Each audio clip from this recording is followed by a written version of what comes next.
जीवन में सबसे अजीब लड़ाई वो नहीं होती जो बाहर होती है, किसी और से, किसी परिस्थिति से, किसी असफलता से। सबसे अजीब, सबसे थका देने वाली लड़ाई वो होती है जो तुम अपने ही भीतर लड़ते हो। वो आवाज़ जो रात को सोने नहीं देती, वो विचार जो सुबह उठते ही कहता है तुमसे नहीं होगा, वो संदेह जो हर अच्छे क्षण में दरवाज़ा खटखटाता है और पूछता है क्या सच में तुम इसके लायक हो। ये लड़ाई बाहर से दिखती नहीं, कोई देख नहीं सकता, कोई समझ नहीं सकता, और इसीलिए ये सबसे अकेली लड़ाई है। लेकिन आज हम इसी लड़ाई की बात करेंगे, उसकी जड़ तक जाएंगे, उसे समझेंगे और उस रास्ते को खोजेंगे जो हमारे ऋषियों ने हजारों साल पहले दिखाया था। लेकिन आगे बढ़ने से पहले हम आपसे अनुरोध करते हैं कि आप चैनल को सब्सक्राइब और वीडियो को लाइक जरूर करना। धन्यवाद।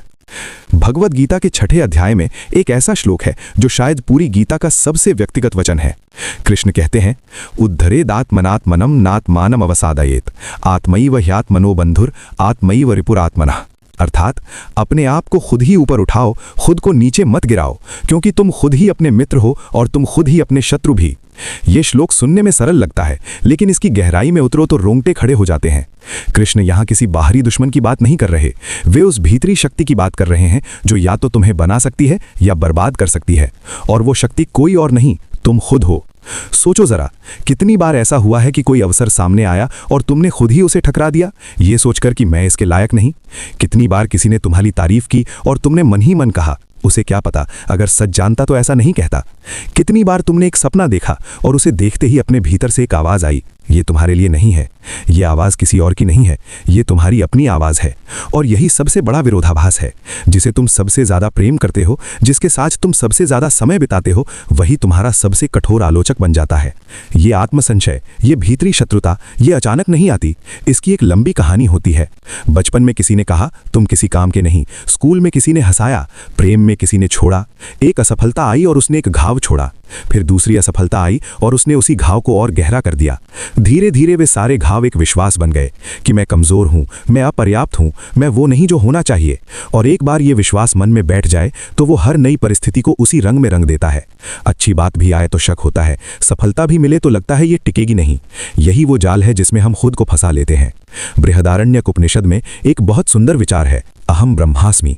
इसका अर्थ ये नहीं कि तुम्हारे भीतर जो चेतना है, जो जीवन शक्ति है, जो प्रेम करने की, सोचने की, महसूस करने की क्षमता है, वो किसी साधारण स्रोत से नहीं आई, वो उसी शक्ति का अंश है जिसने ये सृष्टि बनाई। तो जब तुम खुद को कमजोर या नाकाबिल कहते हो तो तुम सिर्फ खुद का अपमान नहीं कर रहे, तुम उस शक्ति का अपमान कर रहे हो जिसने तुम्हें बनाया। ये विचार जब सच में भीतर उतरता है तो आत्मसंचय की जड़ हिलने लगती है। लेकिन ये जानना और ये महसूस करना, दोनों में बहुत फर्क है। हम सब जानते हैं कि हमें खुद से प्रेम करना चाहिए, लेकिन जानना और जीना अलग है। तो वो कौन सी चीज़ है जो हमें खुद से दूर कर देती है? वो है तुलना।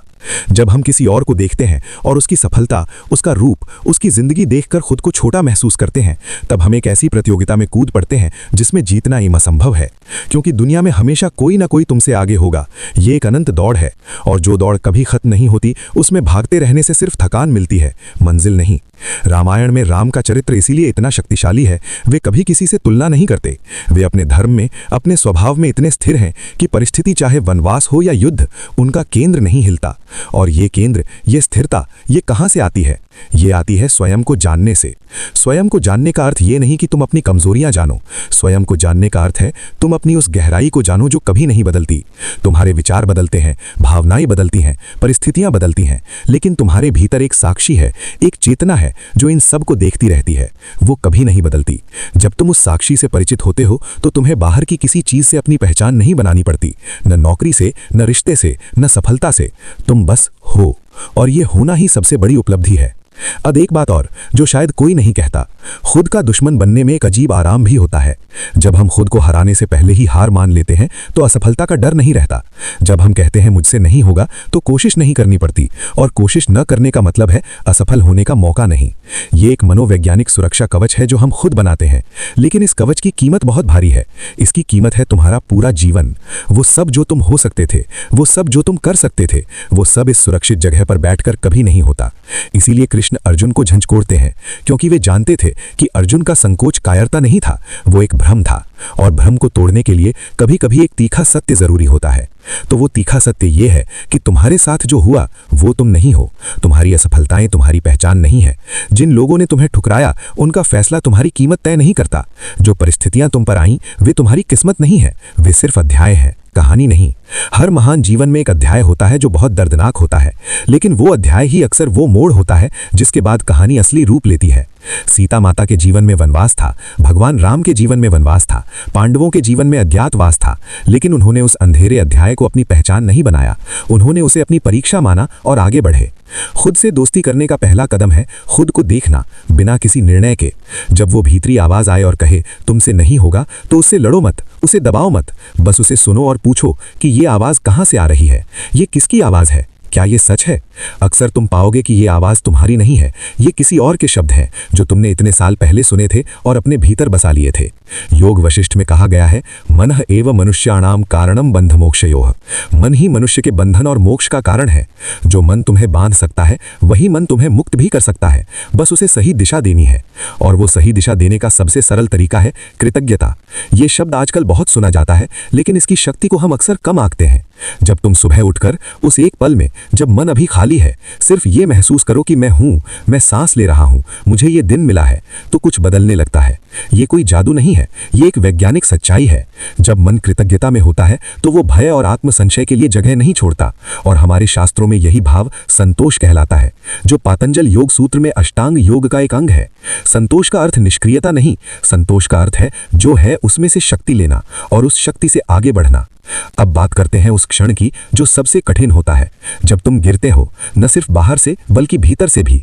जब एक ऐसा दिन आता है जब सब कुछ ठीक चल रहा था और अचानक एक घटना, एक बात, एक याद, और तुम फिर वहीं पहुंच जाते हो जहां से निकले थे।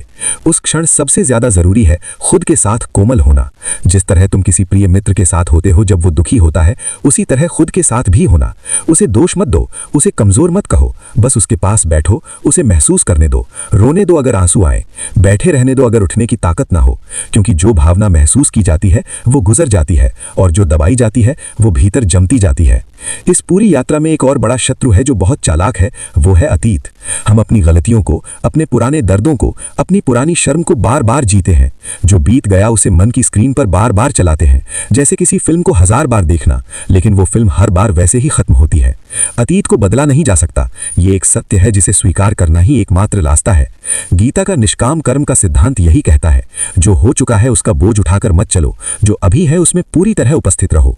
ये अभी, ये वर्तमान क्षण, यही एकमात्र जगह है जहां तुम कुछ कर सकते हो, कुछ बदल सकते हो, कुछ बन सकते हो। और जब तुम वर्तमान में आते हो, सच में आते हो, मन से, शरीर से, आत्मा से, तब एक चमत्कार होता है। वो भीतरी शत्रु, वो आत्म संशय की आवाज धीमी पड़ने लगती है, क्योंकि वो आवाज अतीत की यादों और भविष्य के भय पर जीती है। वर्तमान में उसके लिए कोई जगह नहीं। जब तुम अभी इस सांस को महसूस कर रहे हो, इस पल में हो, तब मुझसे नहीं होगा कि कोई जगह नहीं, क्योंकि अभी में सिर्फ ये पल है और इस पल में तुम हो, बस इतना काफी है। हनुमान जी जब समुद्र लांघ रहे थे, उन्होंने ये नहीं सोचा कि लंका में क्या होगा, वापसी कैसे होगी। उन्होंने बस एक छलांग लगाई, पूरे विश्वास के साथ, पूरी उपस्थिति के साथ, और वो छलांग इतिहास बन गई। तो आज इस एक बात को अपने साथ ले जाओ कि तुम्हारे सबसे बड़े दुश्मन और सबसे बड़े मित्र दोनों तुम्हारे भीतर हैं, और ये तुम्हारे हाथ में है कि तुम किसे ताकत देते हो। हर वो पल जब तुम खुद पर भरोसा करते हो, तुम उस मित्र को ताकत देते हो। हर वो पल जब तुम किसी और के बावजूद खड़े रहते हो, तुम उस मित्र को ताकत देते हो। हर वो पल जब तुम गिरकर भी उठते हो, तुम उस मित्र को ताकत देते हो। कृष्ण ने कहा था, आत्मैव ह्यात्मनो बंधु, तुम खुद ही अपने सबसे बड़े मित्र हो। आज से उस मित्र को पहचानो, उसका सम्मान करो, उसका साथ दो, क्योंकि जब तुम खुद अपने साथ हो तो पूरी सृष्टि तुम्हारे साथ हो जाती है।